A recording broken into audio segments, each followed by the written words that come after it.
Drap Sastra, melangkah bersama membana di udara. Hai Sobat Sastra, kembali lagi sama aku Amanda di Drap Podcast Mansopati. Pasti udah pada nungguin ya konten-konten di Drap Podcast kita ini. Nah, jadi hari ini kita kedatangan guru yang keren banget karena beliau berhasil mendidik murid-muridnya di ajang perlombaan Pekan Olahraga yang bergensi di tahun 2023 ini, yaitu Porprov. Pasti udah pada yang tahu ya.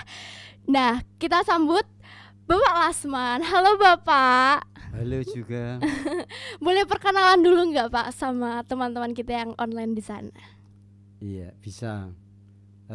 Nama saya Pak Lasman. Iya. Sebagai guru olahraga SMA 1 Pati dan juga mendidik atau melatih anak-anak dalam ajang olahraga. Ya, tidak hanya Porprov saja, ya ada Popda, ada PON, dan juga Pak Lasman juga waktu dulu pernah menjadi pelatih nasional bersama guru Pak Lasman yang di SMA 1 yang namanya Pak C. Prayitno begitu. Keren banget Bapak. Nah, kemarin ini kan kita berhasil mengikuti dan meraih kejuaraan di lomba Porprov 2023 ini. Nah, setahu saya Porprov ini lomba yang bergensi. Nah, ini kenapa kok bisa bergensi sih Pak? Saya mau tahu banget nih. Iya. Namanya Porprov. Porprov itu Pekan Olahraga Provinsi. Apalagi kita berada di Provinsi Jawa Tengah. Provinsi Jawa Tengah itu urutan yang teratas juga, maksudnya dalam Pekan Olahraga Nasional. Contohnya di Papua kemarin, ya, ini Provinsi Jawa Tengah menduduki urutan yang keempat. Wih, keren banget Indonesia dan ini. Juga banyak disuplai dari atlet-atlet Kabupaten Pati. Oh, keren banget Kabupaten Pati. Tepuk tangan dulu dong buat Kabupaten Pati. Nah, di sini aku juga mau tahu nih Pak. Kan kita berhasil mengikuti berhasil meraih kejuaraan di lomba Porprov ini. Kalau boleh tahu itu di bidang apa aja sih Pak?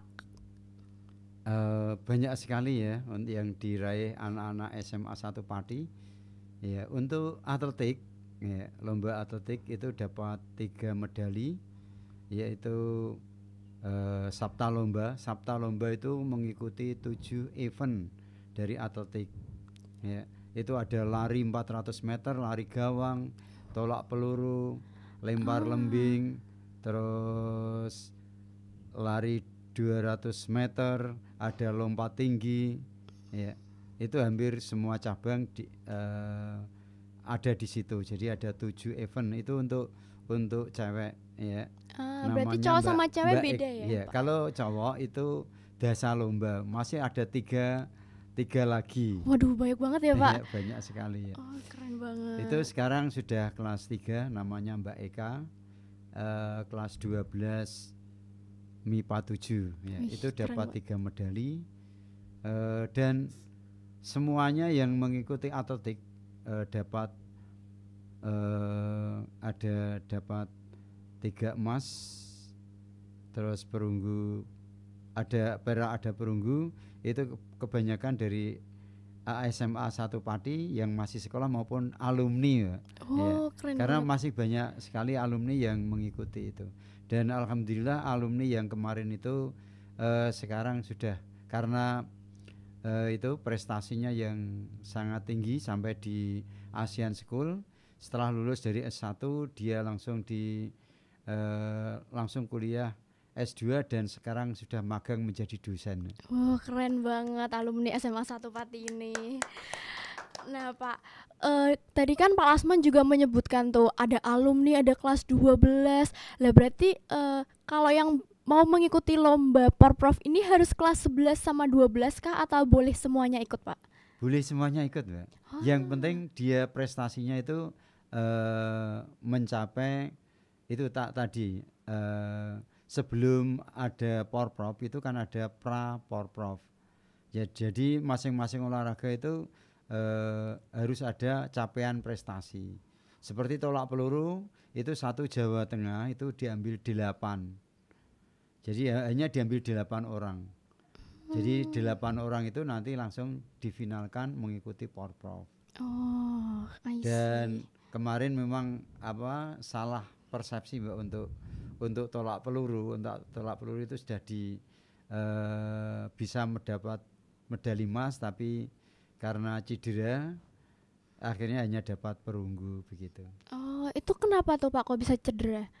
Kurang Ya, pemanasan atau apa gitu? enggak Mbak.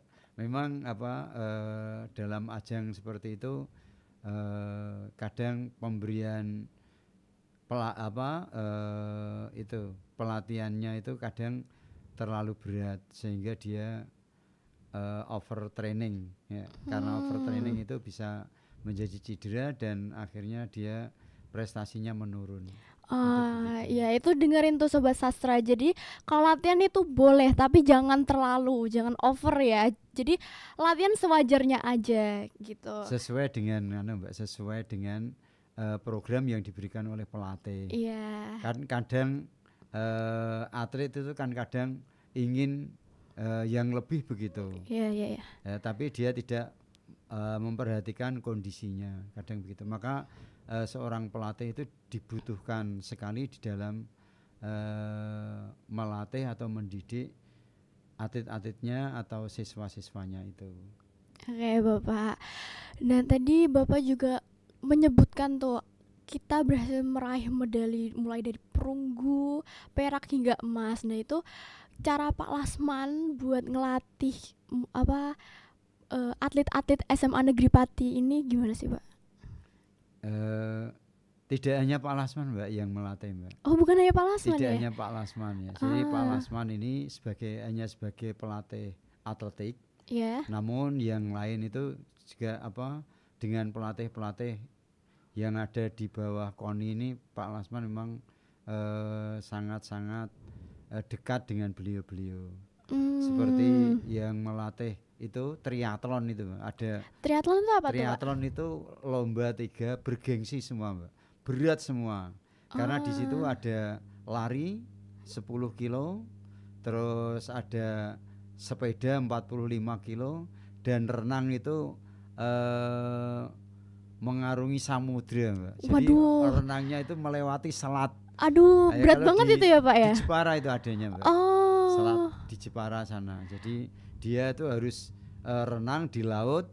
Setelah renang dia lari, ganti pakaian lari. Setelah lari dia harus bersepeda. Waduh, capek banget ya Pak itu ya. Terus itu kalau latihan yang di selatnya itu gimana Pak? Harus latihan di selat atau bisa di kolam renang tuh? Ya latihannya di kolam renang Mbak. Tapi menjelang pertandingan dia juga harus latihan penyesuaian di selat itu, di laut itu. Nah, renang di laut itu lebih ringan daripada di kolam renang. Oh begitu ya Pak? Berat jenisnya di laut dan di yang air tawar biasa kan lebih berat air tawar biasa. Kalau di laut karena banyak garam, jadi dia hanya mengikuti ombak saja begitu sudah bisa sampai. Iya. Tapi juga berat sekali kalau dia tidak bisa mengatur, juga bisa malah tidak bisa maju, malah dia akan mundur. Dia harus tahu bagaimana cara berenang di laut. Itu keren banget sih Pak. Terus wujud dukungan SMA Negeri 1 Pati ini buat atlet-atlet kita ini apa ini Pak? Kalau boleh tahu. Iya. Untuk dukungan atlet-atlet di SMA 1 Pati itu sampai bisa juara ke tingkat internasional, ya tingkat nasional bahkan internasional, itu sebenarnya wujud materi itu hanya sedikit Mbak. Namun wujud yang non materi ini yang banyak sekali. Jadi guru-guru SMA 1 itu sangat-sangat mendukung atlet-atlet itu, ya. Sehingga walaupun dia tidak pernah mengikuti pelajaran, tapi sekarang kan bisa melalui diberi tugas melalui Iya, itu iya, dan lain iya. sebagainya bisa, dan sangat bertoleransi guru-guru SMA 1 Pati ini. Jadi tidak hanya yang melatih sebenarnya yang dapat acungan jempol itu, tapi juga guru-guru yang lain, guru matematika, guru fisika, guru kimia, ya Iya, iya. itu apa yang bisa mendukung anak-anak itu menjadi prestasi. Dan ada satu lagi Mbak, jadi pelajaran dia bisa juara itu tidak hanya mengikuti pelajaran olahraga saja Mbak, tapi dia harus tahu ilmu fisika, dia harus tahu ilmu kimia, dia harus tahu ilmu biologi. Ya. Jadi campur ilmu-ilmu itu semua harus ya Pak? dikuasai ya. Ya. Karena untuk pernafasan dia harus menguasai ilmu-ilmu kimia. Iya, iya, iya, iya. Jadi siklus Krebs itu dia harus tahu. Jadi bagaimana kita itu bisa berprestasi itu juga ilmu fisika juga penting sekali.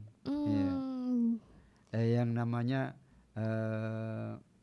untuk fisika itu kan tahu seandainya pelari 400 meter, saya latihan 100 meternya berapa, 200 meternya berapa, 300 meternya berapa, ya 400 meternya harus berapa, ya itu dihitung Mbak. Ya. Tidak hanya menghitung itu saja, juga menghitung kalori.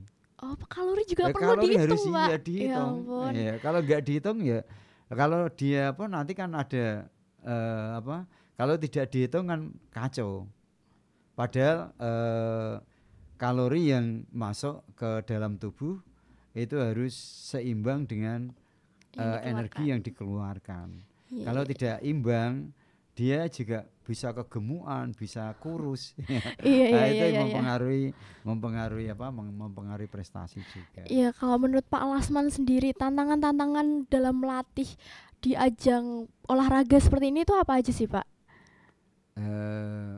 Kalau tantangan seperti ini kelihatannya sudah tidak seperti yang dulu Mbak. Kok bisa kayak gitu Pak? Kalau sekarang itu anak-anak itu kebanyakan orang tuanya mampu untuk memberikan gizi yang seimbang, itu mampu. Kalau seperti Pak Lasman dulu memang sangat berat sekali. Jadi Pak Lasman dulu itu protein kurang tapi ditambah dari hidrat arang itu dulu. Jadi juga seimbang, namun pada akhirnya setelah tua ini malah kena gula. Karena apa? Itu kebanyakan hidrat arangnya. Ya. Hidrat arang itu apa sih Pak? Kalori yang dibutuhkan tubuh kan ada hidrat arang, ada protein, ada lemak. Itu loh Mbak. Jadi hidrat arang itu dihasilkan dari seperti nasi, seperti ketela dan lain sebagainya, itu yang ada zat-zat seperti itu. Nanti kamu juga akan mempelajari itu juga di biologi. Itu seperti itu. Iya Pak. Namanya yang fisika itu namanya biomekanika gerak Mbak. Jadi setiap gerak itu memang dihitung. Yang guru Pak Lasman dulu, guru fisika namanya Pak Kresno Dipoyono, itu kalau lempar bola basket nggak pernah tidak masuk. Karena dihitung dengan fisika itu tadi. Oh keren banget, hitung dulu ya Pak. Iya dihitung. Sudutnya berapa, gitu. Nanti kecepatan bola itu berapa, dihitung. Jadi hitung dulu sudutnya ini berapa, diukur penggaris gak Pak? Iya. Memang begitu. Lari 100 meter juga begitu Mbak. Jadi V0 dia melangkah itu sampai titik itu kecepatan tertinggi berapa, dia bisa mempertahankan berapa meter, ya terus penurunan berapa meter. Nah itu dihitung, memang dihitung. Kalau tidak dihitung nggak akan bisa juara. Keren banget ya Pak, berarti atlet-atlet kita. Keren banget. Makanya gini Mbak, masih ada satu ya. Kalau Pak Lasman dulu itu didikan guru olahraga dulu itu memang keras sekali, karena pada waktu itu kita itu kekurangan itu tadi, kalori kurang dan lain sebagainya. Maka kalau dulu Pak Seprayat itu mendidik Pak Lasman itu begini Mbak, kamu harus bisa mengikuti latihan. kamu harus latihan walaupun besok ulangan atau besok ujian. Harus menyempatkan lah ya, Pak. Iya, harus tetap latihan walaupun besok ujian. Dan kamu juga harus belajar walaupun besok bertanding. Itu yang keren berat banget. sekali. Kalau Iya. saya terapkan dari anak sekarang kelihatannya kok Susah tidak banget, mampu, Pak. ya Iya. sambat ya. Maksudnya Manage-nya. tidak mampu anak-anak sekarang. Iya. Tapi itu tadi prestasi tetap semakin meningkat karena didukung itu tadi. Ya, didukung oleh orang tua, didukung oleh